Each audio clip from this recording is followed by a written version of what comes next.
champions.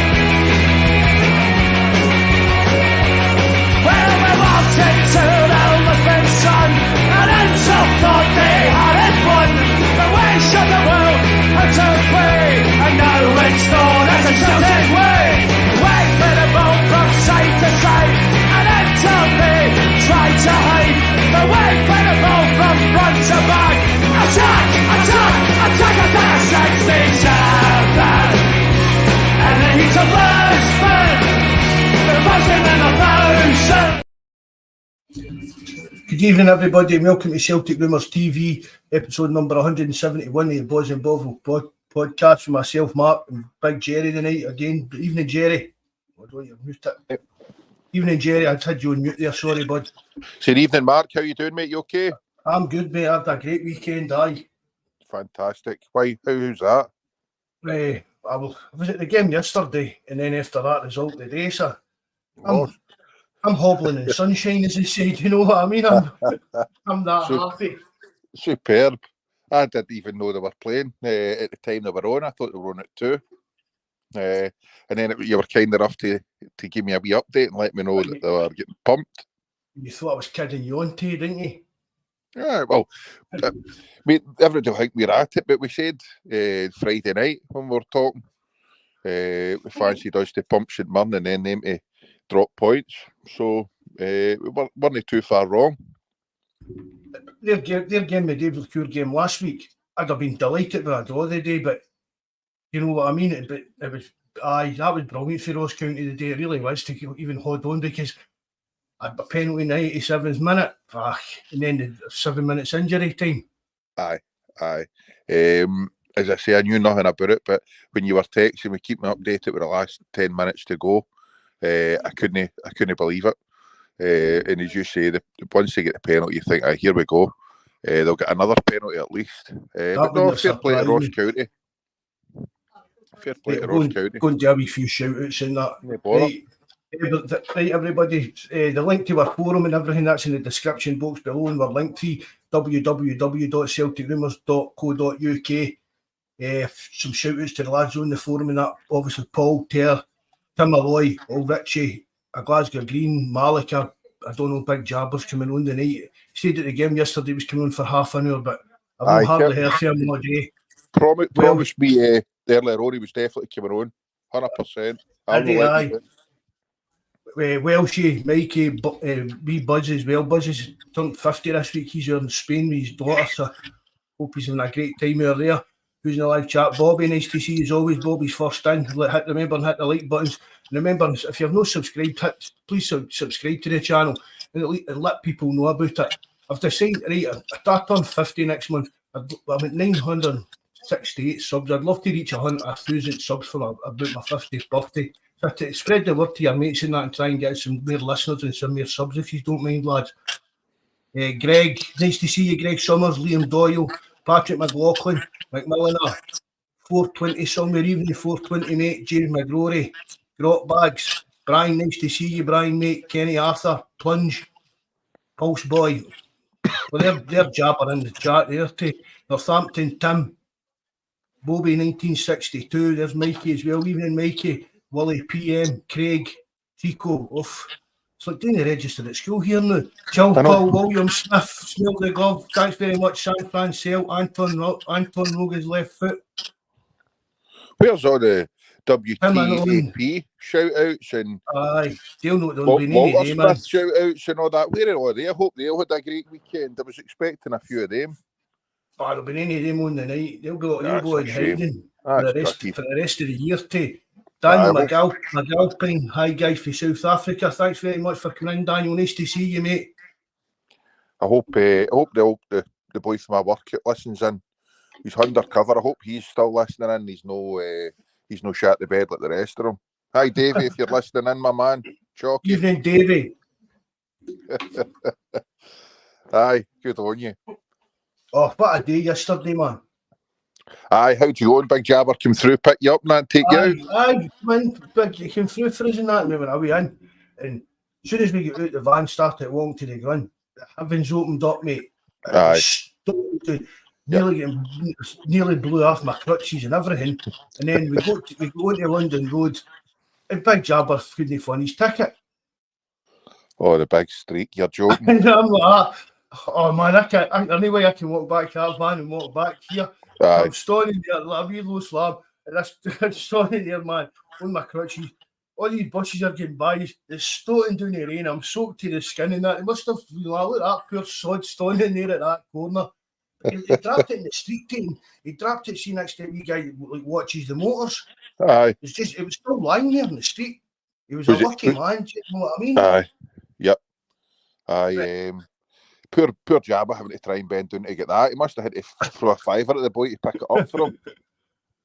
But once we get into the game and that, that was the weather, the conditions, they played a big part in that game. The way Celtic were trying, not even just Celtic, probably in St Mirren, but the weather didn't help at all. So that was a bit of a worry. See the way the first half went. Yep. The way the first half went in the ball, whenever the ball was in the air, it was just kind of gone wherever it felt like it was going. But there was never any doubt Celtic were going to lose that game yesterday. Mm-hmm. So for what I saw live and what I caught, like watching back highlights and stuff like that, do you know what I mean? It was just there was never any danger that Celtic were going to lose that game yesterday. Oh, it's wind. You can't legislate for that. It's the worst condition in the world to try and play football in. It's horrific. But the first even messed up with the tifo and all that. The Green Brigade were trying to put it. Aye, okay. One hanging for the top story. See, the thing is, I was watching it in the TV and I was looking at the window thinking, where's this wind come from? Because it wasn't like that over my way. The blusteriness and the winds. So I was watching that part and watching that ticker tape flying over the camp, and I'm thinking, what's happening here? I think somebody had said in the chat, you're waiting for a Pepe Reina moment when that wind and everything was blowing about the park.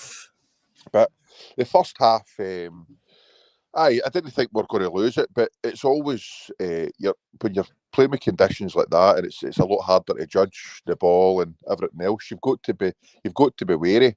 But the first half in itself, I mean, we'd a shot after about 30 seconds and a chance after about 30 seconds again. And then after that, it was nada. It was a game of two halves again, but we were always expecting to come out and be a bit stronger in the second half, having the wind behind us. Playing against that wind was hard, but again, we were going down the wings and getting the ball into the final third, and then it was ending up back at Joe Hart or the Rocky or Vickers, and it was starting again. It took Katati to have a shot before we could have a goal. But once we get that goal, there was no doubt about it, Mark. I thought the floodgates were going to open. Well, we said 3 or 4-0 on Friday night. We weren't wrong. It should have been more and could have been more. That was a nice goal too, wasn't it? Aye, brilliant, cracking, and it's brilliant. It's puts his face. AJ's coming back onto a performance. Hitati's coming back into it, man of the match. Brilliant goal, fantastic finish, and we're starting to. This is where it's crucial, and you want your big players performing. Only downside's Maida. I'm not sure how long he's going to be out, but it's a hammy, so it could be. I think he's out. I think it's already been said that he's out for the season.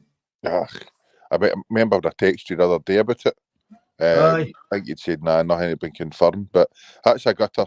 Having him out for the rest of the season for his work rate alone is second to none, especially on the left hand side, because Yang, he's not the same player on the left hand side. So the sooner we can hopefully get Palmer up to speed and a wee bit better and match sharpness and fitness, it'll be better than having Yang out there on the left hand side. I mean, I just what I said. See, once we were getting players back for injury and stuff like that, we start hopefully seeing the real Celtic, and that's what we're starting to see now. Do you know what I mean? And I said, I know for time, Jerry, I've said it to you.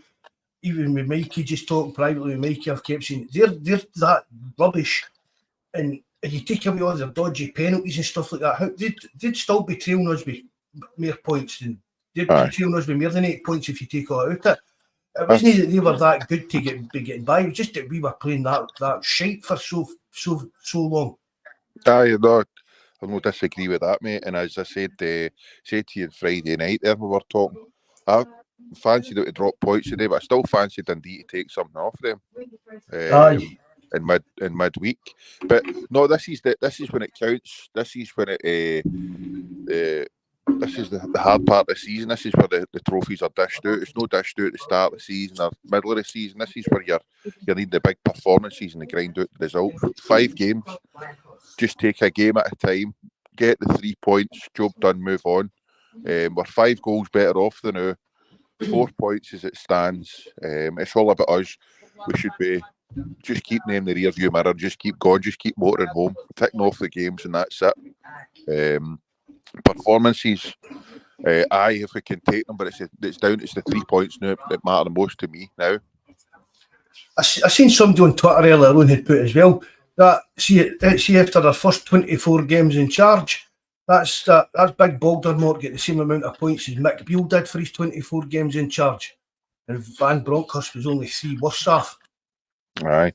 So I've said it to you for he'll know, but I've said it to you for months. Aye. See after that when we beat him in December and the mask slipped and he showed himself as just a raving maniac that doesn't actually. I mean, he was on the day talking about something about tomato ketchup. As if couldn't tell you've heard nothing and seen nothing. Oh, if you push, it's like trying to get mere tomato ketchup out the bottle or something like that. He's talking absolute drivel. And I say to you, then he'll not be out there manager this time next year. He'll get into once they lost the league, it'll start again. Do you know what I mean? And if he's still there for the start of next season and they don't get, if they're not doing well, he'll be off after the first 6 to 10 weeks of the next season. Thanks very much, Stephen. Nice of you to say that, mate. Thanks a lot, Stephen. Evening fishing, Stevie as well. Aye. Where's you got to get down the Cantonar route when the seagulls follow the trawler? Aye, like Casino with the caravan stuff and all that. It was absolutely crazy about something about ketchup. Aye, okay. Let him be. He's a bam pop. But hey, did Jabber say that was a couple of months ago? He said that, or was it? I just saw the video of it today, Jabber. Sorry, but aye, he would know, wouldn't he? But that slow my train. I thought was like, you could be right about a few of the stuff this season. You must know what you're talking about. Celtic winning the league. Big Ida to get 10 goals this season, and Big Voldemort to be off quite smartish. See, you just need to keep positive to his fucking. It's Brian. He's meditating stuff, the cold water therapy and all this shit, the stretches, yoga. It's working wonders, man. I mean, I just knew all along that once Celtic get back into like top gear, that they're beneath stopping them. You know what I mean? And that's us new as well. If we go for now to the end of the season without losing a game, we've matched what Big Ange had in his first season as total points. So you can't, and let's face it, we flew away a lot of points under Ange, silly points. I know this, especially at the start of his reign and all that. But I mean, it's still a good enough achievement. Do you know what I mean? Considering the stupid points that Celtic have lost this year. Do you know what I mean? Games that we know we should have went out and won. Like even last week. Do you know what I mean? Last week that should have been 3 points in the bag for Celtic. Aye, we said we felt. We flung that away ourselves. We've only got ourselves to blame. Well, no, ourselves, but we've only got ourselves. Celtic. It's only got Celtic to blame for not coming away with 3 points last week. Aye, definitely.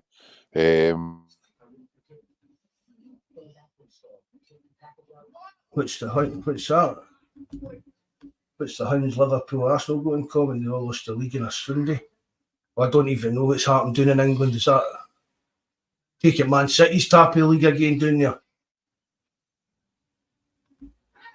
We need to try and get more strike. Aye. You don't hear me? No, I couldn't hear you there. Aye, sorry, no, I'm still here. I was just saying yesterday, job done, but we keep trying to walk the ball into the net. We were getting down the wings and getting no joy. The left-hand side yesterday for us was dire. we should have and could have had a couple of. Well, we did have a few chances in the first half that they should have taken. The final ball in the third was rotten, or the final decision making in the third was poor. But we were waiting at half time.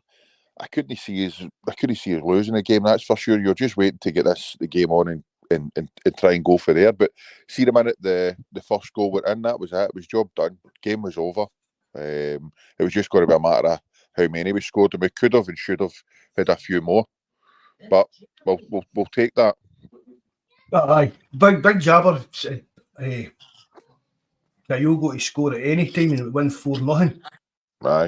Aye, so he was unlucky with that. Aye, no, I said I fancied 3 or 4, nothing yesterday. But it was still in the first half. They had a couple of chances when they were breaking. I thought, oh no, here we go. They're going to go up the park and have none of the ball and score. But we'll see. What about how do you think Big Narocki done? I thought he played well.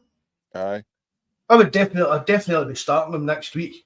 I know you had said the week before you'd like to see him and Vickers to see how they would get on. I mean, I thought somebody asked me in the forum Friday night who I thought would start. I thought it would have been Welsh and Palmer that started. Aye, yeah. You know what I mean? I did. I was surprised that Big Narocki started, but I mean, I was a fan of skills. I would still like to see him being at a decent enough level that he could be part of the squad. But I think he'll be away in the summer because he's good enough to go and play for another team. But like a level below Celtic, do you know what I mean? We'll still get some money for him, maybe an English Championship team or that will fancy him. I don't know, maybe he'll just even get back. Could Aberdeen afford them? I don't know. No, but, I think I don't. Narocki I'd have him next to Carter Vickers for the rest of the season. I definitely would. Aye, I know I think it's hard to judge him. I think there is a player there, but I think his decision making is quite poor. They'd win in the first half, but go to the man or go to the ball or stick where he was at. I think he had won already in the season, the exact same setup. He wasn't sure whether to go to the man or go to the ball. And I think his decision making is the thing that kind of lets him down now. But I do think there's a player, he's comfortable on the ball. It's his pace as well. I think that's going to be... I think a few people have flagged that up, haven't they? Aye. So I think that's going to be a problem for him going forward. But for the here and now, I mean, I don't think even Narowski will be here next season. And if he is, it will not be a first choice pick. But for between now and the end of the season, for what we've got available at Celtic right now, I'd take Narowski to start the rest of the season. Aye, do you think so? Aye, I'd be fine with that. But as I say, I think there's maybe a player in there. So we'll see. As I say, it's just maybe that this kind of rawness with his decision making is the only kind of thing for me. But the pace, he's never. If he's not got the pace now, he's not going to find an extra couple of yards anytime soon. But I think he should do fine next to Vickers. Yang, he's got to stick. If he's playing, he's only got to play on the right hand side. Taylor had an off day yesterday. Wee AJ back to his best, 2 assists, a long time coming. The midfield controlled the game enough. Awata was a wee bit off it in the first half. But tell me this, Jake McGregor was back into that team. Well, I was just saying that Patrick's put that up on the screen there. Do you think McGregor returns to the starting 11 via Aberdeen at Hampden? See, it's a tough one for me. We spoke about it before about Cal McGregor playing that role, Jerry. We speak about it all the time. And I know that people in the live chat are going to say, oh, what is this, and what is that, and all that, but I just think Awata brings a better balance to the team. Yep. And the more he plays, the more he's going to fit into the role. He makes the odd wee mistake in that, but I mean, we spoke about it. These young guys are maybe 23, 24, but they've hardly played any professional games of football. No, that's Japanese guys, do you know what I mean? So it's a hard thing to think. I mean, it's like But is it Hatate's what 26, coming up in 27 or something? Hatate is as old as that, aye. I'm sure he is, aye. I don't think he was as old as that. But I'll take your word for it. Aye, well, considering he was at uni and all the rest of it, innit? So He's 26. He's 26. aye. Do you know what I mean? Hatate. Aye, okay. He's played 157 professional games at 26. Do you know what I mean? And 80 of them been for Celtic, 75 in Japan. You know, for me, for a 26-year-old player.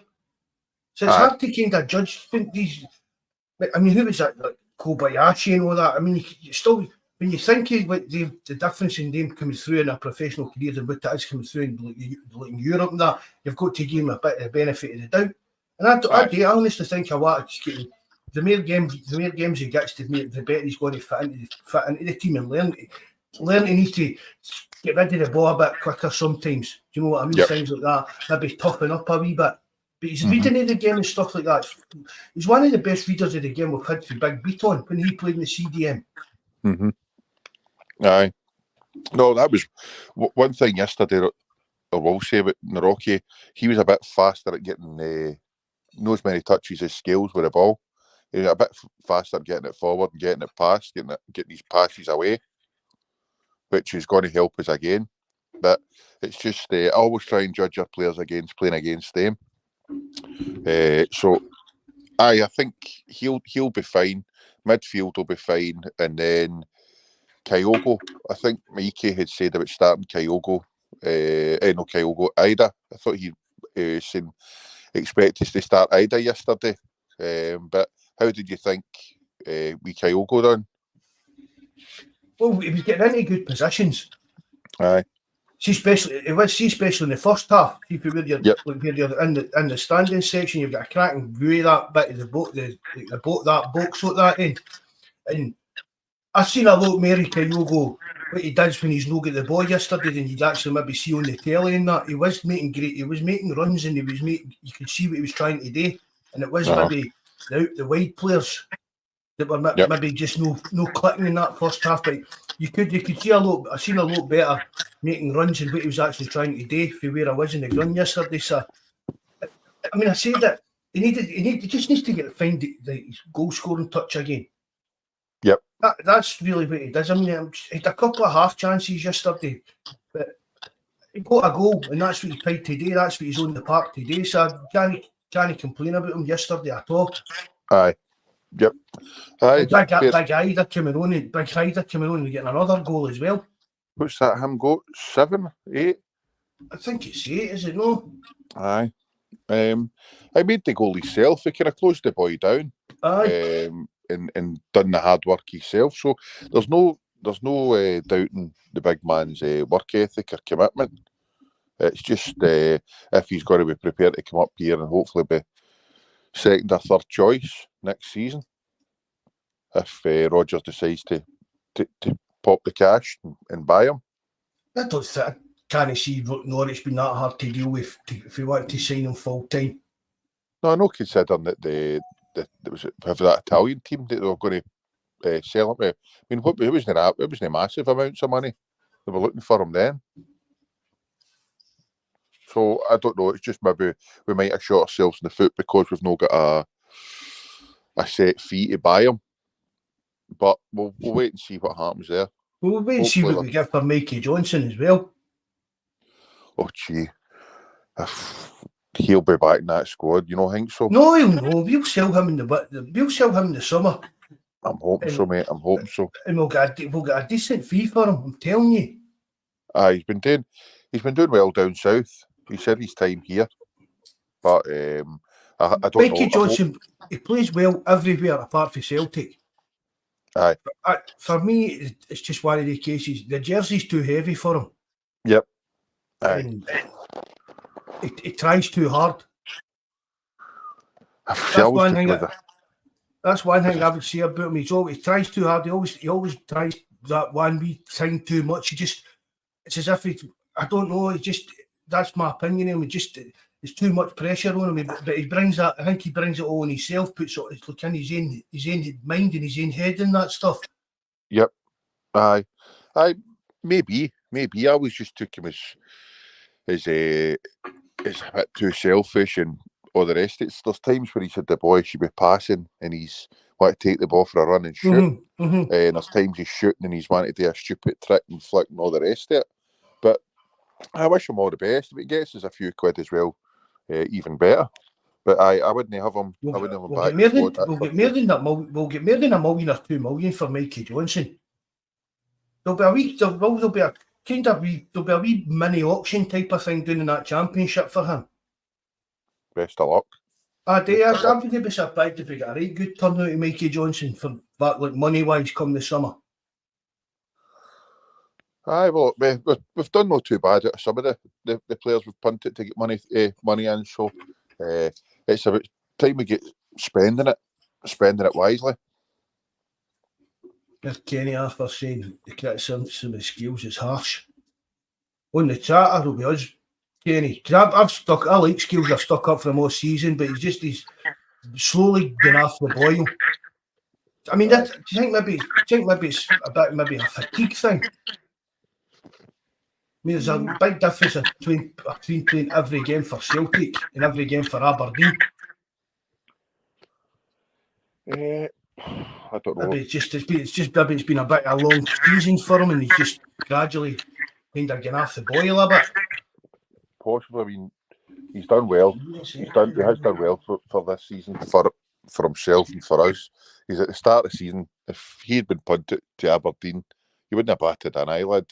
But I think he's come in and we've been playing shite as well. So I don't know if it's maybe starting to get a wee bit better as well. That's playing a factor into it as well. But going forward, you're looking for a right good centre half to partner Vickers in that defence.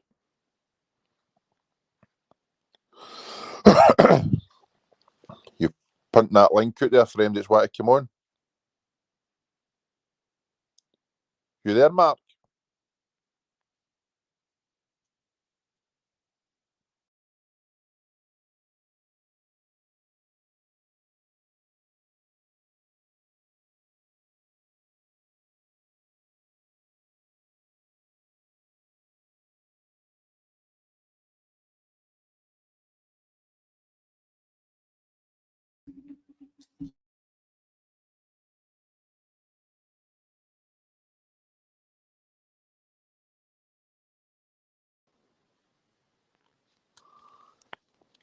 Marco. Hello.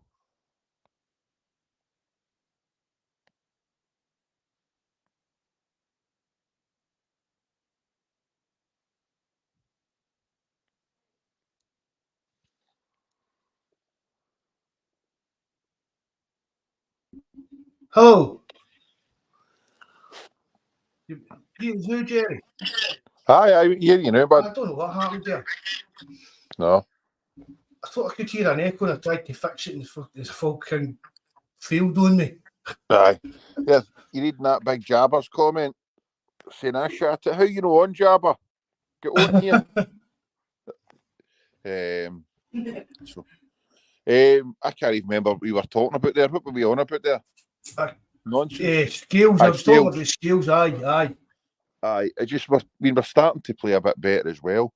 It has been a long season and he's done well for us. So, but we're looking for a right good centre half to play in there beside Vickers going forward for next season. It's gone over all ground again, but we're hoping that Rodgers is getting players who's got players identified. We're working away in the background trying to get targets in for the summer. But who's working on it? Baby Lils here or that? Do you know what I mean? I tell you something. I could not believe. I mean, that the Atalanta score the other night for Liverpool was a shock. I think to a lot of people that don't really watch Italian football or Atalanta. I know Mikey's always banging the drum for them, but it used to be an easy 3 points back in the day when I watched it for AC Milan. But Lee Contergan, Was that right? But you were saying to me he was the head of their Aye, recruitment and all that. aye. What happened there, man? I thought we thought he was right rotten when he came here. It just shows you are the guys we're bringing in are actually not too bad. It's just those above them that will only let them do their job properly. It's the problem. That's what I think it's got to be. I mean, Congerton went to Leicester and he done well with players that he helped bring into Leicester. You know what I mean? And he's went to Atlanta. I mean, Michael know more about it than me, but if he's getting that job, he's got to take some of the credit for some of the signings. Do you get what I mean? Aye. It's and then he's went for a big money move out to some team in Saudi Arabia. So again, I don't think, and I'm going to even say it as well, even about Mark Lowell. I don't think it's the guys that we're bringing in to do these jobs. It's the people that are making the decisions on who we're actually signing. Do you know what I mean? These guys like Congerton and Mark Lowell, they're just presenting files and lists and that stuff and data and stuff there, and then it's like out of their hands. Do you know what I mean? They're only scouting and picking players and devising reports and running the scouting stuff and that, and saying, right, there's players so and so, £10 million, so and so, this, so and so, this, so, and then it's who's picking who we sign. That's it. That for me. That's all. That's even going back to when it was like Peter Lowell playing the kind of director of football role. Yep. No, it's. I was shocked because I watched the highlights of that Atlanta Liverpool game. I'm not a massive Liverpool fan, but it was good to see them getting turned over. And that Atlanta looked like some team.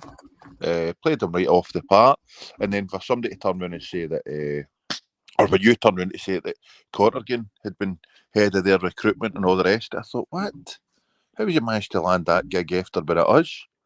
But as you said, he did do a decent job with Leicester with some of the players that he brought in. So there's a couple of players that he did help bring in at Leicester. There's players that Rodgers and him had wanted to bring in at Celtic. That is it Castagna, you pronounce it? that was it, Belgian left back or something? Aye. A boy could play either or, full back. Aye. I think he was actually one of their first signings when he went to Leicester. Yep. So, maybe he does know his stuff after all, and it's who's above them. But we'll wait and see. It was wild to see that the team that Atlanta put in the part that he was part of quite a few of their signings. So, fair plays. But you're hoping in the summer we're getting rid of the Mr. Lowell and a few of the rest of them. We'll see how we go on then. I think I'm hoping and I'm expecting it with Mark Lowell leaving. There's a bit of revamp of the football department, but I think people are expecting Peter Lowell to leave it. I mean, there's rumours going about that he's leaving. There's rumours about he's retiring because he's turned 65 next month. And he's going to retire and stuff like that. But I mean, he could retire, whatever, but he could still be the Celtic chairman. It's not like he's melting 40 hours a week doing being the Celtic chairman. Yep. Evening, Jockney. Nice to see you, bud. Thanks very much for coming in. You know your plugs, you geese and that, mate. Thanks again, mate. Tommy plus 10. And just keep him away from the football side of things and the whatever it is. And it's good that the clout Peter Lowell's got and the respect he's got on the political side of the game with UEFA and the European Club Association. That part, that's a big thing for Celtic to have a guy like that high up in UEFA. It's a good thing. And it's also a good thing for Scottish football. I mean, I know the tons are going about the unseen fiend in hand. I mean, I heard a guy the other day going on about that Peter Lowell had sent Lee Griffiths on loan to Dundee to see that email that's meant to have went missing? Aye. He sent Lee Griffiths to Dundee on loan to find that email that went missing and destroy it. Oh my God! I'll send you the link. I'll send you the link to it later on. It's Rangers Radio or something it was, and they've let this guy on come out, and that's what he's sitting there talking about. Absolute garbage, pure moonhowling nonsense. But the unseen fiend in hand in Europe is helping Rangers and the rest of Scottish football still have a kind of presence and a say when it comes to the European game. If we lost that, we could see when it's coming to how they're sorting out Champions League formats and all that. Scotland's not going to have a voice in any of that. Peter Lowell's not in there. So I don't think Peter Lawwell will be going anywhere. I really don't. Okay, well, I'll see. Good luck to him. He can concentrate on doing that, but as long as he leaves everything else aside, then that'll suit me down to the ground, mate. That'll suit me down. I mean, see, to be honest, they could. I don't know if it matters if he needs to be at a certain level, a executive role or something to keep on these European committees and stuff like that.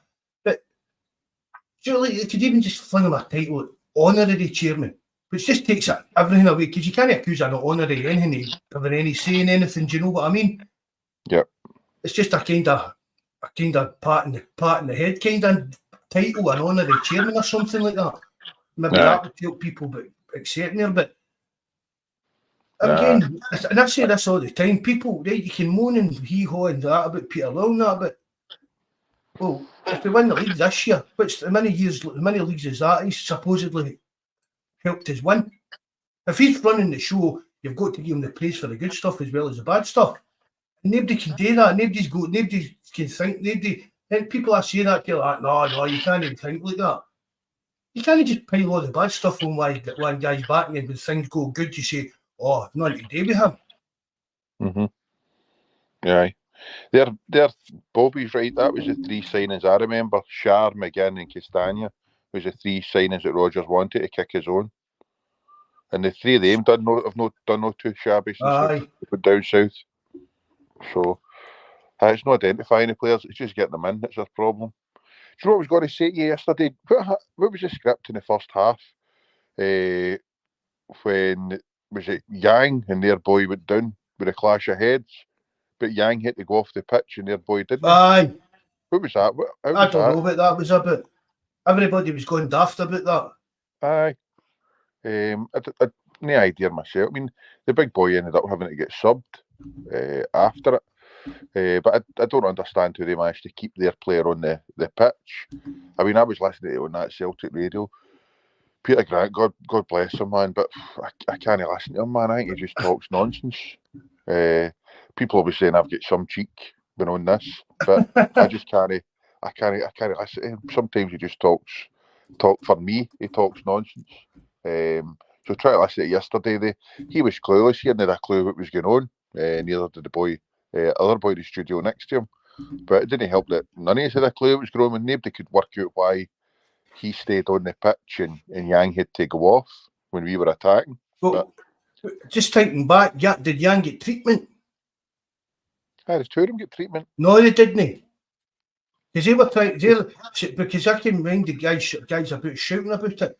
The ref wouldn't let their physios on the park. I'm sure. No, it's a head knock. You've got to let somebody. No, he didn't get any treatment. He just got up and walked away. No, he never. He was he definitely did. on the ground. For the Yang one? No, I'm certain he was on the deck, mate. Jabber, mind you were shouting about this. Why Yang had to go off and come on? But mind you were shouting at the ref and they gave them permission to go and treat him. No, sure. I don't think. I don't think the ref needs to get him for a head knock, mate, or his concussion laws. I think it's just automatic. I think the ref just gets him straight on. I'm sure he was sitting getting treated for longer than Yang. He was. And it was mental. I was at a game. You've watched it in the telly, and none of the have got a clue what happened. That's the wonders if two people got to watch something. It's never got the same. You never get the same story after two of them, isn't it? It's like my wains when I ask them what happened downstairs, and it's everybody else has done it. You know what I mean? So, no, it's. I'm sure that I couldn't fathom it out, but I'm sure the two of them, because I'm sure the St Mirren boy was sitting getting treated, and Yang, being the solid guy that is, was up first but had to go off. No sure. Just another abnormality in the Scottish game, isn't it? You can't follow the rules from 1 minute to another. We've got this carry on in Turkey and all with the VAR stuff. What's happening there? Oh, they're bringing in foreign referees in that because it's corrupt. No, VAR been corrupt. Not a chance.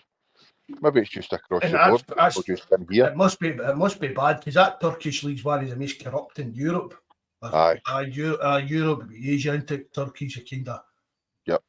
But I mean, I'd say that's a force. Before it all came in, this happened in German football as well. So, see, before we brought VAR in, the season before that, there was uproar in Germany. Some guy had been caught fixing the VAR stuff and all that. Unbelievable.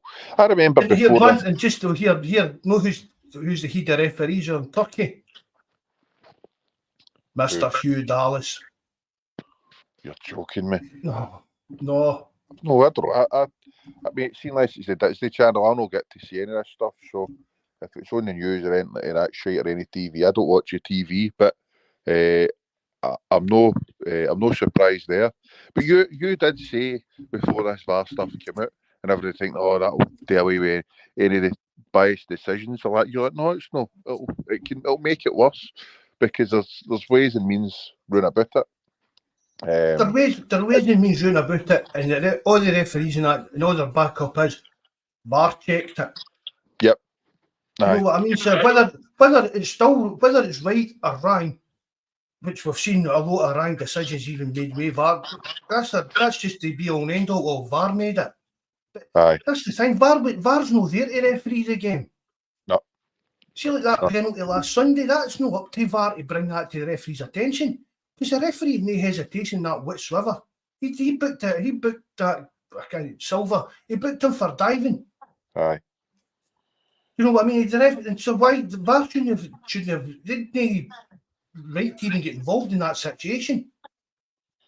It's VAR that's actually refereeing the games. Yes, I agree. And that's not what it's that is not what it was brought in today. No. It's everything and any decision around about the box they're involved in, and then checking out absolutely every goal they seem to be involved in. For the start of the passage of play, they get involved in. But it's shocking. We need a better system out here. There was always going to be wee kind of teething problems, but it's been horrific across the board. Yeah, that's it, Tim. I know, and that's exactly it. That's what they hide behind now. VAR was meant to be, this will sort out all the refereeing stuff. Every decision will be spot on and stuff like that. And it's just nothing. It's even worse now. Aye. Because you're seeing something on the pitch, and whether it's a 4 VAR, you blame the referee or the linesman for making a mess of things. But no, even the VAR people are seeing it. The referee's going out to look at things on a screen and then changing his mind for what his own eyes have told him. Aye. And I'll tell you now, we beaten didn't look impressed with that last week. With what way? See when he came back and changed the decision to give the penalty, he looked raging. Because he's running by and he told that Tavernier to shut up. Aye. His face was like fizz, and when he done the wee square to point to the spot, I don't think he. Honestly, there's something I don't think he agreed with that decision. Well, he's got to have the boys then to turn around and say no. Exactly. There's no chance he's going to. Not a hope in hell. Normally it's his favourite team. So because you know yourself, 9 times out of 10, when the ref goes out to the screen, it's into things are going to get changed. It's going to change something. I think that I can only ever see 2 across both leagues where it's not been changed. He's stuck to his original decision, and it was a shock the first time I seen it. The referees are needing to grow a set as well, because even down to that, it's them that are taking the grief for it. I mean, see, like beating, we keep saying it, the referees, they've not come back, they're not allowed to get interviewed about how they made decisions or why they done this or that or stuff like that. So, no held accountable. There's no accountability whatsoever. See beating came out and was allowed to say, the VAR kind of convinced me, once I looked at it at VAR, I noticed this or something like that. You don't know he's been at the VAR. For all you know, if you just give that penalty, you're not getting in the lodge tonight. You're not getting. You're barred off the goat for a fortnight. Aye, no baby oil for you. Quite right. Aye, we'll wait and see. But Aberdeen game next week. What would your team be for that? Yeah. Goalkeeper and defence are just the same as yesterday. Obviously, just I keep the roster in front of Scales. Midfield. See, it's the midfield that's a problem now. It is because you want. I mean, if McGregor's fully fit, he's going to start. But it's where does he start? Aye. Who do you drop? Hatate or O'Reilly or what? I don't know. Nah, you can't. Hatate's just been missed the match. So, but it's going to be a lot of getting dropped really into it. And that's the only place I could see him dropping anybody. He's not going to drop O'Reilly. He's not going to drop Hatate after man of the match and just coming back into it. And arguably on form our best midfielder. Who? McGregor? No, Hatate. Oh, aye. But that's what I'm just going to say because, I mean, right, I know McGregor's a captain and that stuff like that, but, I mean, let's not be kidding. For the last 18 months, he's been a bit iffy. For the last 6 months, he's been absolutely fucking garbage. Yep. Do you know what I mean? So is he just going to get... Is it... And the team started playing a bit better with McGregor and win it. Aye. I know. So it's a bit of a conundrum, really. It really is. I mean, what if McGregor comes back into the team and all of a sudden it's back to all this pointless passing and all that kind of stuff again? Because that's been kind of cut down a lot for McGregor, has been out the team. You can't just play him. You can't just play him because he's a captain. I don't know. I totally understand. I can see it for both. Oh no, I can see it for both things. I really can. But I know what you mean. I've seen it myself. I think there is a better balance with a lot in there. I'm a massive McGregor fan. Although this season he's had 2 good games, it's both been against them, and it's been the bad performances or the weaker performances have lasted throughout the season. So it's not just a spell he's going through. However, I'd probably just start with the same central midfielders, but I would have Palmer on instead of Yang in the left. Aye, I'd go with that, aye. And then up front, are you going with Kyogo or Big Ida? Oh, but Kyogo again. Aye. He scored, I've just seen the strikers here to score goals. And Yep. he scored a goal yesterday, so I've seen that Ida scored as well, but Kyogo is like our main striker, so I would probably just start with him as well. Aye, definitely. I would go with that then, mate. And we'll go for it. But Brian's been Mr. Positivity on this all season, so I still think we'll get the double, mate. But the league's the bread and butter. I think we'll get the double. But if I had to sacrifice the cup, I obviously would. Aye, yep, definitely. See, I've said this to you before, Jerry. The other thing, see the League Cup and things like that, and even the Scottish Cup. The thing about it is, see, like down in England or in Italy or stuff like that, it's no big deal. Do you know what I mean? If a team down in England would rather finish in the top 4 than win the FA Cup. Aye. Do you know what I mean? They're kind of meaningless. But the only thing, see, because in Scotland, is if Celtic don't win it, the chances are Rangers are going to win it. Yep. That's why the Cup's kind of matter in Scotland. Do you know what I mean? Aye. Yep, that's exactly that. But I don't see why Celtic, as I've said, hitting form at this time of the season, aren't capable of going on and doing the double comfortably. Totally agree. We'll just need to wait and see what happens. I say, just one game at a time, mate. That's all we need to do. Aye. Take one game at a time. Aberdeen's up next, and then when is it these fixtures get announced for the split? Is it Thursday? Is there a time scale for it? Well, obviously, is it Wednesday this week they play? No, but that doesn't matter now.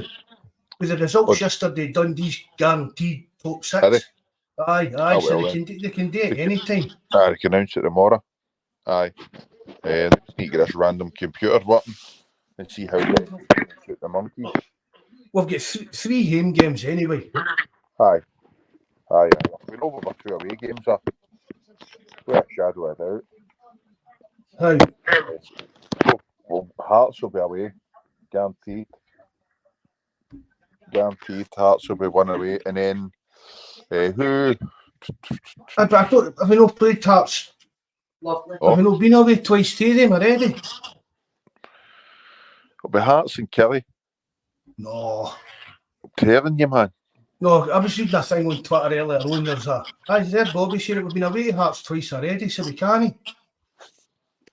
Because there's a way on Twitter.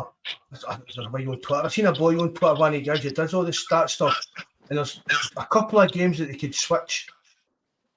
Like, I think one's us playing Kelly at home, and someone's to do with a St Mirren game as well, if we can play this away. And I think this will be the first time ever that every team could have played each other home in like the same number of times. Right, okay. Just with flipping these two games out, like the two groups or whatever it was. It was a bit confusing, but I knew that the guy was getting it. It was just a bit confusing to me. Do you know what I mean? Aye. No, we're not going to get sent to Tynecastle. No, definitely no. Good. Well, it's Kelly for definite, and then it's just that they're saying St Mirren or Dundee. Aye, that sounds about right. Aye. Oh well then. Doesn't matter who we get. We can beat every one of them, home or away. So that's it. Bring it on. I mean, even going to Kilmarnock, it doesn't matter. Nah. The league will be done and dusted unless they give that for the first game of this split. They'll be at Parkhead earlier, the Huns. I'm hoping it's just the 5th of May. That would be a great weekend for me. The day after your birthday. Aye. My sister, she'll be back, so she's angling to try and get a ticket for a game, but she's on to Plums. Here's your ticket. Nah, I'll give mine to Gregor. He can take my ticket, Gregor Summers. I can't go to the games. No chance. Big shite bag. Aye, no, it's I prefer coming back. When was the last time you did go to one or even watch one on the telly live? I'm not sure. I can't think, mate. I really that can't long? think. No. I'm sure. Was it one? I think I actually went to one last season. The last, a meaningless one where it didn't really matter. No. I think it was the very first one of last season. That was the first one I went to. But watched, can't remember, mate. I can't remember. I tried to watch one with for my dad and all his wisdom. Invited the priest and that round to the house. This was a few years back. Tried to, and you know yourself. But I think we were fine. I think we were winning, but I had to chuck it at half time because it was getting too emotional, shall we say. So no, I had to kid on. I was going to make myself a cup of tea and disappear. But no, before you get communicated for your language. Exactly. Because he brought his wee dog. I think I remember I nearly turned around and volleyed it. So no, just somebody missed a chance. So I thought, no, I better go out here before I'm the talk of the town. So no, I hate watching them. I prefer coming in and watching them. If my boy gives us a nod to say I would watch it. Prefer to come in and watch the highlights of the game that he's get taped rather than put myself through it, mate. I'm sorry. Just my blood pressure goes through the roof. Terrible, innit? Big shite bag. No, over the years, honestly, I've met a lot of people that couldn't watch them. Even in back years, wee Chrissy Healy, wee guy, he used to go fishing. Aye. Just away from everybody, do you know what I mean? Just him, himself, away a wee day fishing, just sitting down the Clyde fishing, away from it all. Yep. I do that. I go for a walk and put the earplugs in with the noise cancelling headphones so I can't hear any screaming and shouting and roars and all the rest of it. But it was good today when I came back and the Hundo Swally Chalet across the road from it was all shut and dubbed up. Nobody in, nobody about. No, all decided they were wanting to do wash their motors or go to wherever, IKEA they do, for whatever reason. So it was brilliant. Good. I like times like that. It's the hope that kills them, isn't it? I mean, they were 1-0 up with an OG, and they're singing "Fuck you, Celtic, we're going to win the league." Aye, big jabber said but that. I couldn't believe it. I mean, there was even people on Twitter saying, "It doesn't matter if we win on Wednesday, we're back to top of the league." Aye, they can't even do basic maths now. Do you know what I mean? Oh no, they're illiterate. So they're illiterate and irrelevant. But I let them. It's just it's the hope that kills them. It's they win the pre-season cup every season, and then they were giving it big licks. I tell you, there was a half-wit subby at their week was pitting 5-1 and 4-0 on and all the rest of it in the bookies for Rangers to hammer us. So I just can't believe where they get the optimism for. So even with their penalties, they're still garbage, mate. They can't even cheat us out of league. No. But it's ours to lose. It's on our hands now. They'll hopefully drop mere points midweek, and then that's us. We're home and dry. We just need to keep winning our games. And take it for there. Big Baltimore as well today. What was it? He said something about. Actually, I say I'll give a wee gander back and see what it was. He said we had a really, really strange preparation. It's not an excuse, but everybody was more busy with things outside the football, inside the club or something. But is he talking about this Dundee carry on? Is he honestly trying to blame this carry on about the Dundee game for them losing the day? That's what he said live on the telly. Give me peace, man. Nobody's bothering with that. Does that mean? I mean, even if it, why is what's happening with that Dundee game affecting what the players are doing in training and stuff like that? No, it's nonsense. Not a chance. No chance. He's just looking for just a bam pot looking for excuses. I think he's another one that thought he'd come out here and the Scottish football. I'm too smart and too. Do you know what I mean? Too good for that. Aye. No, it's, we should just go. As somebody's saying there, just concentrate on ourselves. Never mind their noise. Just focus on winning. I agree with that, Maestro. We'll be fine. We'll be all right. It's and as Brian, he's had to employ extra bakers. He's saying for all this humble pie, it's going to be dished out. I spoke to my pal earlier on that thought that me and you were on drugs on this when we were saying that we were going to win the league. Marco, he's different tune now, Mr. Pryor. It's totally changed. He's I think he's jumped the fence and thinks we're going to win the league and on now. But he's not the only one. Honest to God, there can't be any Rangers fan out there tonight that honestly thinks you're going to win this league. No, well, as I say, I had I'm surrounded by Orcs and that class I'm at, and they were adamant they were going to still go on and win the league. But one of the Ayrshire ones, he was like, no, that's it. We've gubbed it. If we can't beat you at Ibrox, we've no got much chance going forward. But no, they were all adamant they were going to steamroll their way still into the winning this league. So I'll be looking forward to seeing them this week, Tuesday or Wednesday, and see what their honest opinion is now. They'll know about the class on Wednesday if they're playing Dundee that night. No, that's it. They were all going on about making their plans last Wednesday only for the game to be called off. So aye, good enough for them. Hope it gets called off again. It'll be brilliant. So disappointed, James Tavernier. I know that's funny. That's so funny that Tavernier stuff is disappointed in that. Yep. What's that about 12 years we've had now? 10, 12 years. Aye. It's fantastic. You see the video of them all cheering, waiting for him to say it. Aye.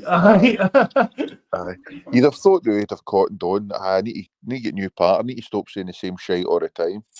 So disappointed. But aye, it's brilliant. Long may it continue. It's been a tough long season. Do you know what I mean? A lot of Celtic fans falling out, but you know what I mean? Different opinions and. Yeah. all the wee flappers like Bobby, every time Celtic do a game, Bob, that's the league our way and that. Aye. You know what I mean? Oh, aye. It just but but see the thing about it just makes it all the sweeter. Because that's the. I mean, this has been the closest I've been to it for a few years, to be honest. You know what I mean? Give them their due for that. But a lot that's down to our own stupidity and our own mistakes, our fault. Nothing they were doing. Do you know what I mean? It was nothing they were doing that affected us. It was us that affected us. You're hoping it's a fluke. Aye, but I'm not happy about it just because I thought once we click, nobody will be able to touch us. But see, we get this Champions League money behind us and what we've got, plus the potential earn. This is just our normal earnings, apart from Champions League money. You know what I mean? Which we're going to maybe struggle for in the next couple of seasons because there's going to be qualifiers. But you'd like to think that Celtics would get with the money we've got, because even if we win the league next year, I think we get straight into the playoff round. So it's only like one round. No. Aye. If we win the league next year, the next season, we've lost automatic place. Yep. But I think the league winners getting straight into the playoff round. So you'd like to think that Celtic, a team like team's going to be good enough, unless we get a pure bummer of a draw with a top team that's maybe slipped a wee bit or something. Do you know what I mean? Aye. But you'd like to think that by that time we're a bit more capable. But you'd like to think that from that time we're a wee bit more prepared. Do you know what I mean, for a European challenge? Because especially coming next season, there's no getting down to the Europa League or nothing like that. It's a straight 8 games and boom, in a route. Yep. And with the right type of investment and a wee pinch of luck, hopefully, Celtic for me should be good enough to be in the kind of the middle section of that. It's Champions League group, so you've got a playoff to get through. Do you know what I mean? Even next season. Aye. Yep. It all comes down to recruitment in the summer and all, and how that goes and what we do. But we'll worry about that in a few weeks' time. As I say, it's the now. Each game we've got, we need to concentrate on that, and then the rest it'll take care of itself. But you're hoping, as you say, a lot of this season's problems have come down to us, stemming from recruitment at the start at close season, and then some of the shite that we've had to deal with over the course of the season with injuries and other stuff. But as you said, it's been the first season for a while that a lot of the fans have had disagreements. There's been quite a variety of kind of disagreements with our differences of opinion on what we should be doing, how we should be playing, who was doing well and who wasn't. But I say that's what's we're all here for the same thing. We're all passionate and care about Celtic and wanting them to do the best, and that's what matters. So it's good. It's good. It keeps it interesting. So wait and see what happens.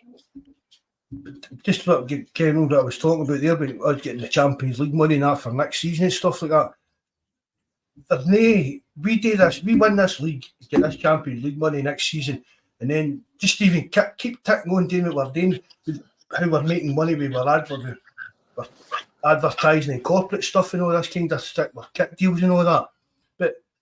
But that for me, this was Rangers' last chance to keep on our coattails, and it looks as if they're going to fail. And for me, if they knew on, it's just the gap between the two clubs has got to be a lot more defined and a lot bigger, because there's no. See, after this season, if we win the league and get this Champions League money, there's nothing that can happen. There's no way they can generate any kind of money to even get near to us in the future. I hope so. Unless they get a pure billionaire guy coming in throwing money about crazy, that's the only thing you can hope for. But again, these days it's hard to do that because of the financial fair play rules and stuff like that. I mean, they've got somebody with wealth off the radar. Aye, but was it no?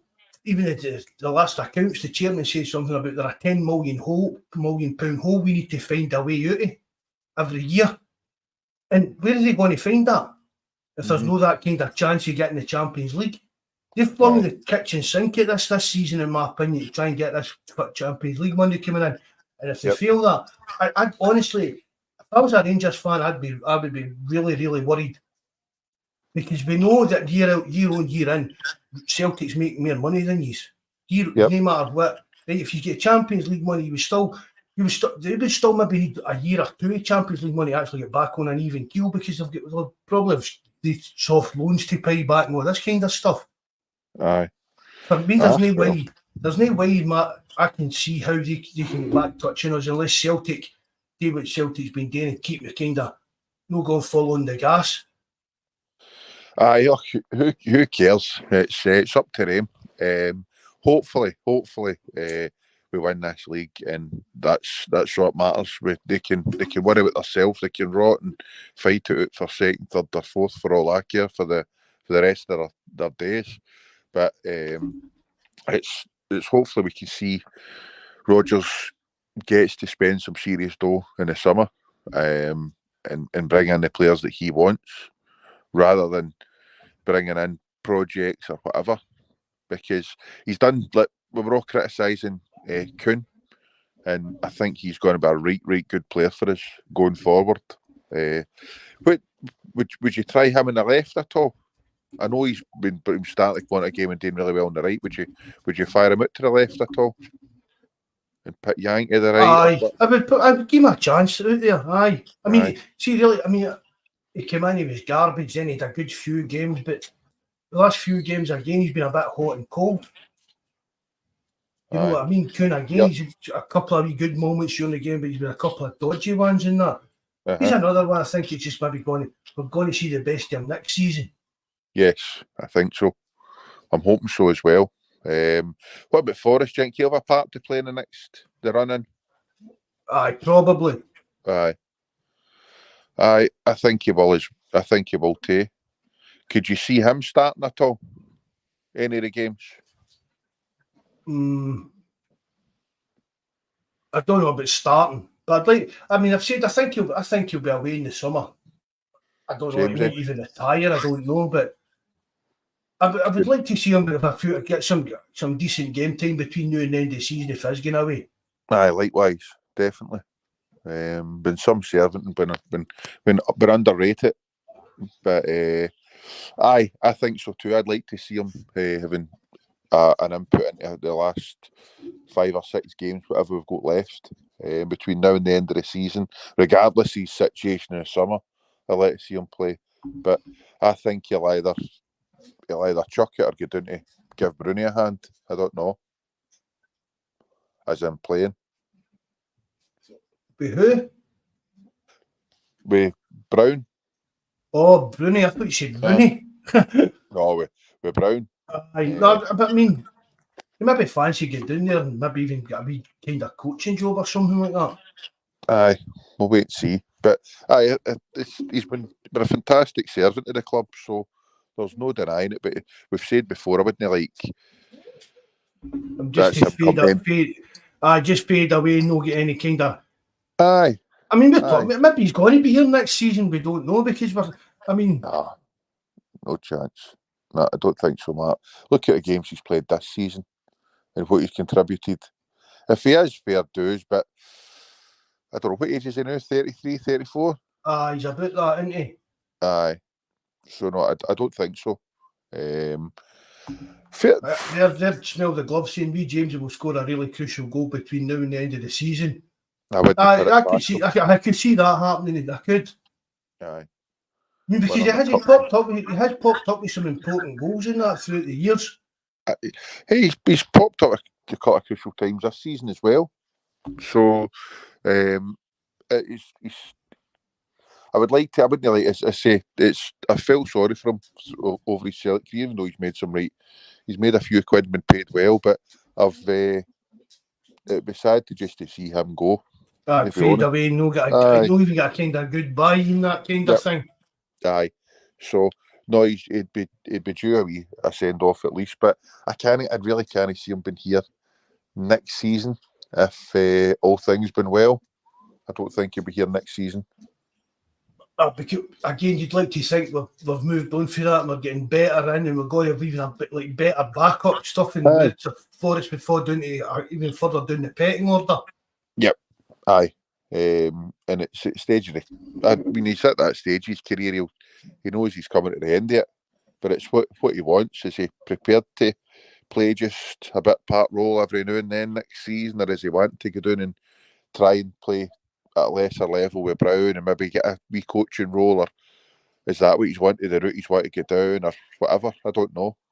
It's entirely up to him. Either way, I'd be so. Forrest is only 33 to July. Chill Paul's saying, but either way, I think he's. I can't see him being here next season. It's just, I mean, it must be tough for players. See, like guys like James Forrest, that's just been at Celtic for a wee boy, even Callum McGregor and stuff like that. Aye. It's just it must be hard when it comes. It's coming to the end of your day. Like, even like Scott Brown, I know he didn't come through with youth stuff and that, but he was here for that long. Yep, totally agree. It must be soul destroying. It must be. It must be a really difficult thing to get to grips with. Been there every day in the training amongst it all, been adored by the fans and the buzz about training, games, the whole shooting match. Picking up that wage at the end of the month and then going to just all of a sudden you're under your wife's feet every day. Aye, basically. Unless you're getting coaching or a coaching role or moving into management or that, you've lost your life. It's like if your dad worked in a job for all his days for he left school, he was 65 and then retired. It's just like, yep. And it's like all guys like that, they've kind of, what's my life all about now? What am I meant to do here? Must be hard to adjust. Aye. It's getting they're all seem to be wanting these coaching roles and all the rest of it now these days. I mean, it must be hard trying to adjust after all the years, but good luck to the guy. We'll see what happens. I mean, if he was happy enough to just hang about at Celtic, that's fair dues to him. Aye. Even if he thought I've got another, even if he said to Roger that, look, I think I've got another year in me. Just give me a wee bit more. I'm looking for maybe a wee bit more game time than I got last year. Maybe maybe some fitness problems this season that we don't know about or that. Maybe not as much game time. Because I mean, I was never a great Forest fan. I wasn't, but he's pulled us out a hell of a few holes. He's been a decent player for Celtic over the years. He's helped us win trophies, a hell of a lot of trophies and that. But I wouldn't class myself as a massive fan of him. But I'd be the same. I wouldn't say I dislike the guy or ever. Do you know what I mean? Or just but do you know what I mean? That kind of thing. He's been there all his days. So as you say, I wasn't a massive Forest fan either. But he's been there, he's been a good servant, and as you say, he has pulled us out some holes and scored some memorable goals over the seasons as well. See you later on, Brian. All the best, mate. Well, you're right. Good night, Brian. Thanks very much again, mate. Good night. Hail. Well said, smell the glove, aye. Over 100 goals, 100 assists. But for the length of time he's been here, that isn't really that good, is it? How many games has he played? I don't know. I know, I can understand where you're coming from. I mean, imagine somebody like Scott Sinclair had been at Celtic a length of time that he'd been here.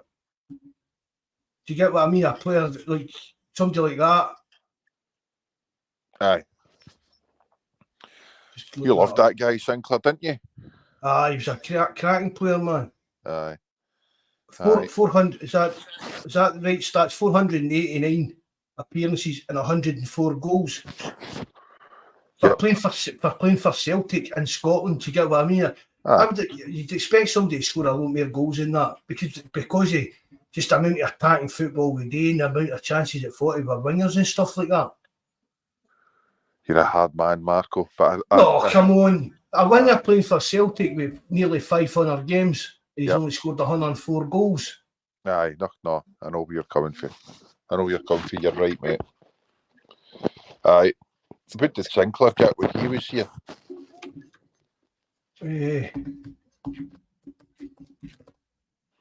I was maybe a fan of his missus, to be honest. She liked you, I know, she told me. Aye, Tell me that on Twitter. A few folk could tell us that. They split up now, isn't they? Aye, she was texted us not that long ago. Couldn't be bothered with a hassle, mate. Yeah, I bet she was. Well, Sinclair scored 62 goals in 167 appearances. Do you know what I mean? Many You're assists. talking three. Oh, I don't know. Can you see assists on that one I'm looking at?